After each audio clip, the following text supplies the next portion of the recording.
நீ யார்? ஏன் இங்கு வந்தாய்? ஓ ஐயா, நான் யார் தெரியுமா? என் ஊர் தெரியுமா? கொச்சி மலை, குடகு மலை எங்களது நாடு. குமரேசன் வாழும் மலை எங்களது ஊர். நான் மலையாள தேசம். பச்சை மலை, பவள மலை எங்களது நாடு. பரமசிவன் வாழும் மலை எங்களது ஊர். இப்படிப்பட்ட மலையிலிருந்து வரேன். எங்கள் ஊரில் கல் மேல் நெல் விளையும்.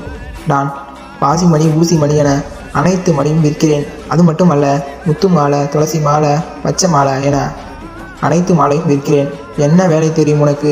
நான் கெண்ட பச்சை, கெளுத்தி பச்சை, மான் பச்சை, மயில் பச்சை என அனைத்து பச்சையும் குத்துவேன். கைரேகை பார்ப்பதில் நான் வல்லவி, குறி சொல்வதில் நான் பேச்சு என்றாள் குரத்தி.